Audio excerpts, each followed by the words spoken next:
que faz uma pirâmide egípcia em uma nota de dólar americano? Por que 56 países assinaram um tratado para não se aventurar na Antártida? Por que os aviões nunca sobrevoam a Antártida? Como a NASA perdeu as imagens da Lua? Provavelmente um dos momentos mais importantes para a humanidade? Se Neil Armstrong foi o primeiro a pôr os pés na Lua, quem estava segurando a câmera? Por que nunca voltamos à Lua? Se macacos evoluíram em pessoas, por que os macacos ainda são macacos? Como existe 95% do DNA lixo? Quem decidiu que isso é realmente lixo? Como foram criadas estruturas gigantes, simétricas, detalhadas, sagradas e geometricamente sólidas como catedrais e edifícios do parlamento por pessoas que viviam em cabanas de madeira, montavam carruagens puxadas por cavalos e não tinham máquinas nem lasers? Como é que essa mesma arquitetura pré-diluviana está em todo o mundo? Por que há imagens na arte antiga egípcia que parecem representar naves espaciais? Por que restos e imagens de seres humanos gigantes são encontrados? E por que se fala de gigantes em vários escritos antigos de culturas distantes umas das outras, incluindo a Bíblia? Por que há imagens de cogumelos em toda a arte cristã antiga? Por que obras de arte antigas egípcias representam pinheiros? E é coincidência que até a glândula pineal se parece com um pinheiro? Por que há representações de dragões em todo o mundo? E em diferentes culturas, com milhares de anos de diferença e também mencionado na Bíblia? Por que há tanto simbolismo descaradamente demoníaco na indústria da música e do entretenimento? Por que a maioria dos jogos giram em torno de matar? Como é possível que filmes e desenhos animados como os Simpsons consigam prever eventos culturais específicos com tanto detalhe e precisão? Como os incêndios florestais derretem carros deixando as árvores intactas? Qual é a dívida pública? Se há um devedor, também há um credor. Quem é? Como é que a chamada dívida pública está crescendo apesar do aumento dos impostos? Para onde vai o dinheiro dos contribuintes? Por que o envenenamento regular com álcool e tabaco é considerado normal e eufemisticamente chamado de bebida e de fumar? Por que o álcool e o tabaco estão representados em quase todos os programas e filmes? Como os apresentadores de notícias ao redor do mundo e em diferentes canais dizem e repetem o mesmo roteiro à letra? Se estamos mais avançados e informados do que nunca, por que temos as maiores taxas de obesidade, câncer e problemas cardíacos? Isso sem falar na depressão. É conhecendo a verdade que a verdade te libertará.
O Jardim de Éden fica no Polo Norte, No livro dos Gênesis, capítulo 2 e 10, é relatado que um rio fluía no jardim do Éden, e depois se separava em 4 nascentes. Essas 4 nascentes foram chamadas de Pison, Gion, Tigre e Eufrates.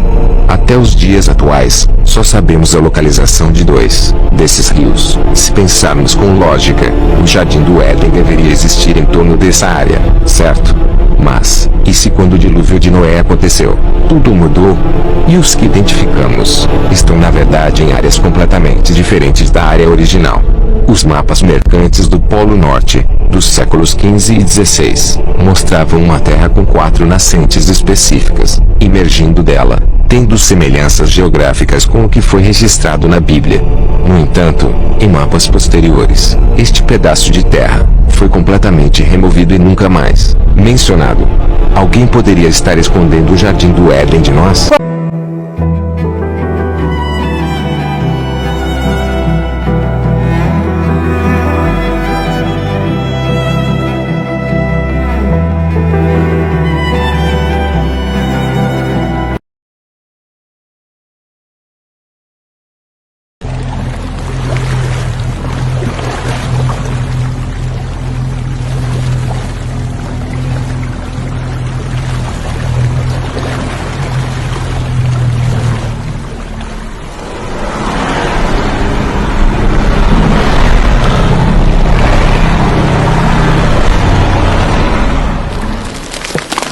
La expedición más conocida de la Antártida es la Expedición Antártica Byrd, que fue en el año 1928, y esto no lo digo yo, lo dice Wikipedia, que atracaron en la barrera de hielo de Ross.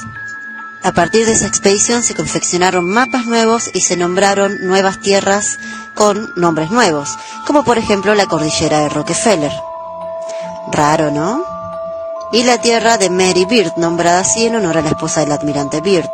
Igualmente esta fue la expedición más grande de esa época, ya que estaba compuesta de 13 navíos de la Marina de Estados Unidos, 6 helicópteros, 6 hidroaviones y otros 15 aviones y unas 4.000 personas.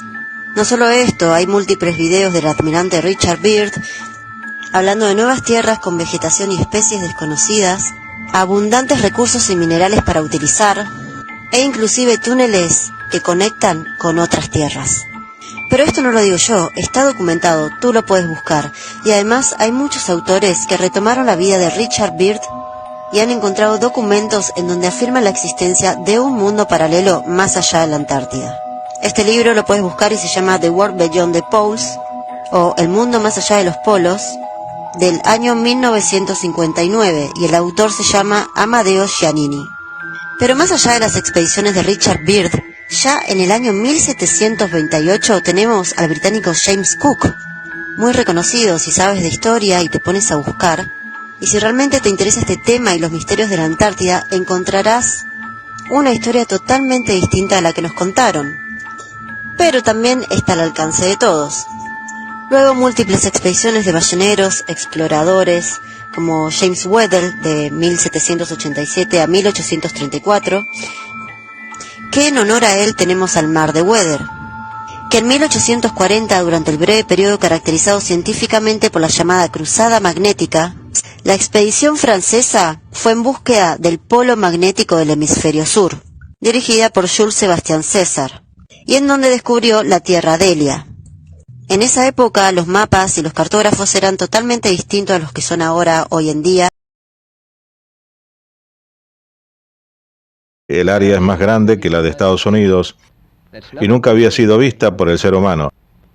Y está más allá del polo, al otro lado del polo sur.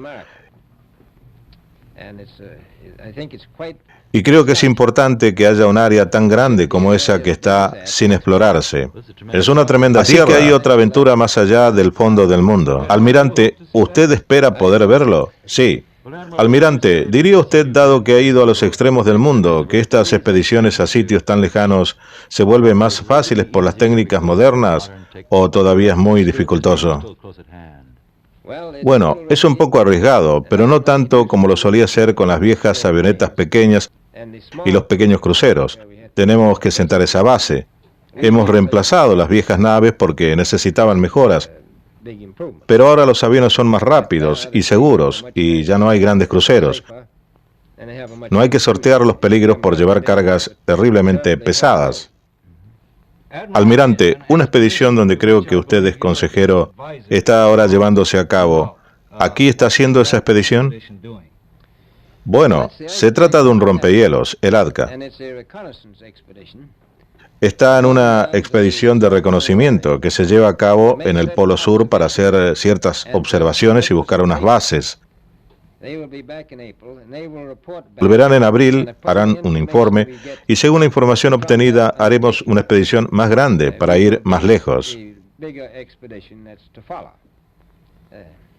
¿Eso está definitivamente planeado o está siendo planeado ahora? En este momento estoy dispuesto a contarles que habrá numerosas expediciones que la seguirán, creo que año tras año a través del mundo, porque el gobierno se ha interesado realmente. Bueno, eso es entendible. Creo que todo el mundo se interesaría en el Polo Norte porque está muy cercano a nuestro más grande contrincante, que es la Rusia soviética. Pero, ¿por qué este interés en el fondo del mundo si nadie vive allá? No, es muy frío. Hay solo una familia habitándolo que es la del pingüino emperador, esos pequeñajos. Pero le diré una razón en la que están interesados. Es por mucho el lugar más valioso e importante que queda en el mundo para la ciencia.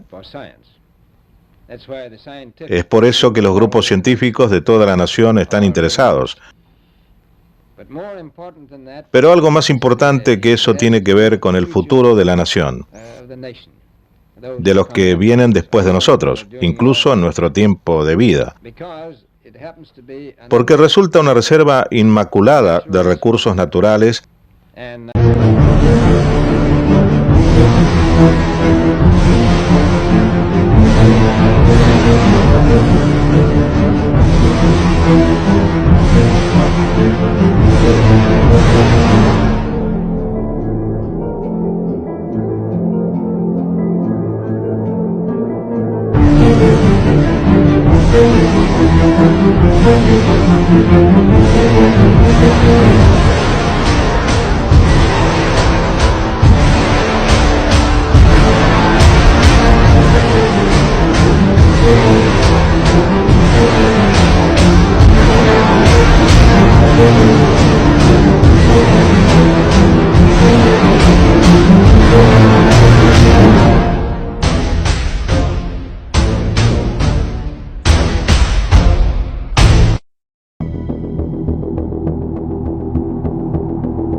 entendemos que la forma de una esfera crea las condiciones necesarias para la transformación del estado lineal de las serpientes en un estado enrollado. Es decir, de hecho, la forma de una esfera o de una cúpula crea las condiciones para acumular energía. ¿No les recuerda a nada? Si han notado la similitud con las cúpulas de los edificios religiosos, no se equivocan. Antiguas leyendas cuentan que los primeros templos con cúpula fueron construidos hace más de 24.000 años por representantes de una raza extraterrestre, conocida como los Apexianos. También crearon la primera religión y las primeras estructuras en forma de cúpula con el propósito de recoger energía de los humanos, lo que se conoce como Bril. La gente se reunía en estos templos y rezaba a los Apexianos como a dioses. Se trataba de un proceso similar al que hemos visto en las esferas de la máquina electrostática, donde se acumulaba electricidad estática. En los templos, la energía de la gente, Bril, fluía a través del edificio hacia las cúpulas, se acumulaba allí, se transformaba en un estado enrollado y se transmitía a los Apexianos. Los Apexianos construían estructuras de diversas formas para acumular energía. Podían ser estructuras piramidal, o torres con cimas piramidales o abovedadas, terminadas con una aguja piramidal. Muchas de esas estructuras antiguas se consideran lugares de poder. La paradoja es que esos eran lugares donde el poder era quitado, no dado.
Item chamado JED, que parece uma bobina de Tesla, e está por toda parte no Egito. Em todos os lugares que você olha nos hieróglifos, está por toda a parte deles, cabos elétricos e seus eletrochapeamentos. Tudo que precisava de eletricidade estava conectado ao JED. O JED capturaria a eletricidade ambiente do obelisco. Os obeliscos eram como postes de fio elétrico em seu bairro, basicamente, mas apenas fazendo tudo sem fio. E por esse método, eles foram capazes de transmitir a energia sem fio por toda a região. E os JEDs capturariam sua energia e poderiam alimentar o que quisessem. Agora, o que também é interessante sobre a Grande Pirâmide é que uma pequena quantidade daquela água seria empurrada para cima da pirâmide e para baixo na Câmara das Rainhas. Agora, a Câmara das Rainhas, quando você analisa e olha os raios X dela, você descobre algo interessante. Ela opera como uma máquina de eletrólise. Por quê?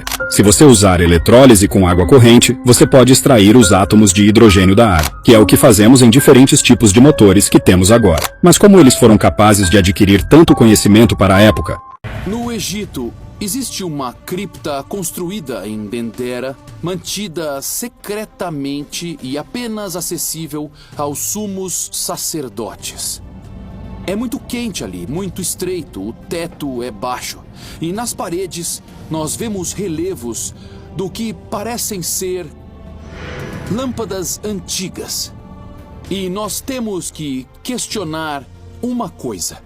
como os antigos egípcios iluminavam o interior de suas tumbas. De acordo com os arqueólogos convencionais, os antigos egípcios usavam tochas para iluminar as câmaras das tumbas e os templos escuros como o breu. Entretanto, nos tetos não existem os mínimos indícios de resíduos de fuligem ou fumaça.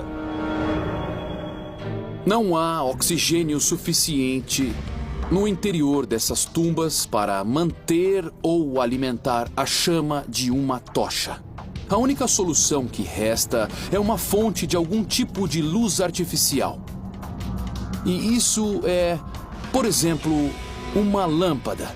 Na cripta secreta em Dendera, encontramos relevos dessas lâmpadas.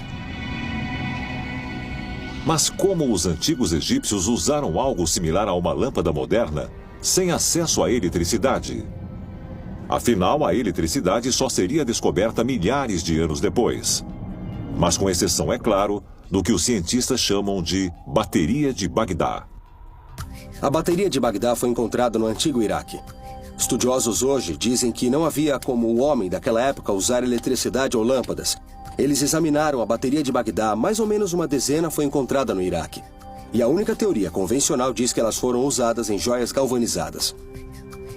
Dois principais proponentes da antiga teoria alienígena, Jason Martell e Giorgio Tsoukalos, demonstram como a bateria de Bagdá podia gerar eletricidade usando um modelo moderno do dispositivo.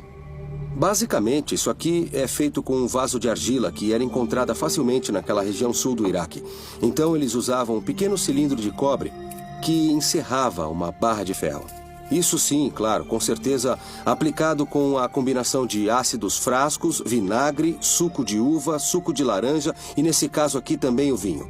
Isso tudo poderia gerar uma carga elétrica, combinando esses elementos com a barra de ferro e o cobre. Toda essa combinação cria eletricidade em abundância. Vamos encher o vaso de argila com esse suco de laranja aqui. Eu vou tentar não derramar muito, tá?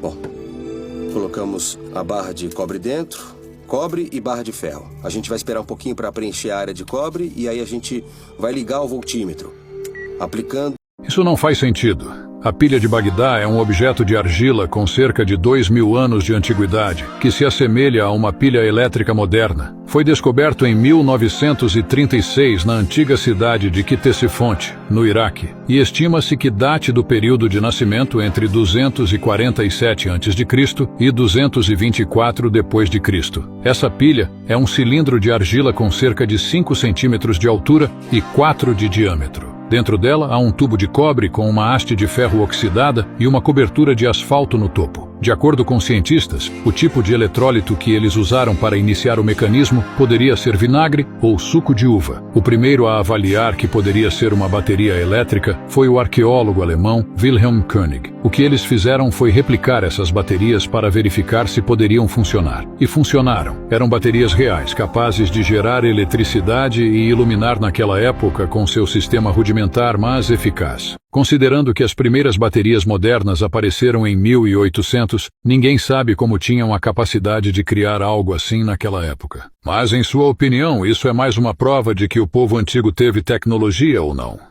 Não conseguimos competir com os antigos egípcios, nem com os antigos peruanos. Mesmo com toda a nossa tecnologia moderna, não chegamos nem perto. Nossas ferramentas de medição de precisão, marcadores permanentes sofisticados e lixadeiras de borda não se comparam ao que os arqueólogos dizem que foi feito por pessoas que não tinham TV ou celulares para distraí-los, permitindo que dedicassem todo o seu tempo a dominar a pedra e construir paredes, usando nada além de martelos e cinzéis de cobre ou bronze, considerados primitivos. Talvez eles estejam certos, porque essas paredes antigas são absolutamente perfeitas. Basta olhar para elas. Os contornos e a curvatura entre os blocos adjacentes são impecáveis, com tão pouca variação que nem mesmo um fio de cabelo ou um cartão de crédito cabem nas junções. E não é feito de material fraco como calcário ou mármore. Eles trabalharam com material realmente duro, como rochas ígneas puras, tipo granito, andesito cinza e basalto, materiais que vêm da crosta tectônica continental. Nos ocultaram a verdadeira resposta a esta pergunta. Como é possível que pessoas que utilizavam cavalos e charretes construíssem edifícios gigantescos e intrincados como esses? Supostamente, só utilizavam martelos, serras manuais e ferramentas básicas. Parece lógico para você? Olhe para essas grandes estruturas e se pergunte como conseguiram realizar tudo isso com métodos tão primitivos. Isso faz você se perguntar se nossa linha do tempo histórica é exata ou completamente fabricada para ocultar algo. Fica ainda mais assustador. E se as datas desses edifícios estiverem erradas? Imagine se aquele número 1 não era um 1 de fato. Nossa história poderia estar errada por 1000 anos. Isso nos leva a quem poderia ter construído essas estruturas intrincadas. Você já ouviu falar de Tartária? Tartária é um império colossal que convenientemente fica fora da história principal. Mas nunca se pode apagar a história de verdade, já que muitas referências podem ser encontradas em mapas e documentos antigos. Tartária era uma civilização muito avançada, com uma tecnologia e conhecimentos muito superiores ao que podemos imaginar. Até mesmo artefatos incríveis e tecnologias perdidas.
A tecnologia a laser foi usada para construir os edifícios sofisticados que vemos no passado. Não há como esses edifícios terem sido esculpidos com martelo e cinzel. Esses edifícios não foram construídos sem a ajuda de máquinas elétricas avançadas. O detalhe nesses edifícios esculpidos em pedra reflete o quão avançada era a mente humana nesses períodos. Esses edifícios que você vê têm milhares de anos. O que nos foi ensinado como história não corresponde ao que vemos. Isso ocorre porque a história é a história dele. A verdadeira história pode ter sido escondida ou distorcida para se adequar a certas narrativas. É importante questionar e investigar além do que nos é ensinado. A evidência visível sugere que as civilizações antigas tinham tecnologias e conhecimentos que desafiam nosso entendimento atual. Precisamos reavaliar nossas suposições sobre o passado. Só então poderemos realmente entender a grandiosidade e o mistério das civilizações antigas. A pirâmide Ben Ben intriga cientistas há muitos anos. Composta de uma misteriosa pedra preta, cujos elementos não existem em nosso planeta, essa maravilha é esculpida a partir de um tipo de pedra de ferro espacial, encontrada apenas em meteoritos. Mas aqui está o mistério que intriga mentes brilhantes. Como foi possível esculpi-la com precisão em ângulos e desvios, dado o fato de ser uma pedra incrivelmente dura? E quanto às inscrições intrincadas tão delicadamente entalhadas em seus lados, que demonstram tal destreza a menos que tenham tecnologia avançada de corte a laser? Essa pedra de meteorito preta possui uma composição única, que emana uma energia eletromagnética positiva. Essa força envolve tudo ao seu redor, induzindo uma sensação de conforto psicológico e influenciando a energia humana.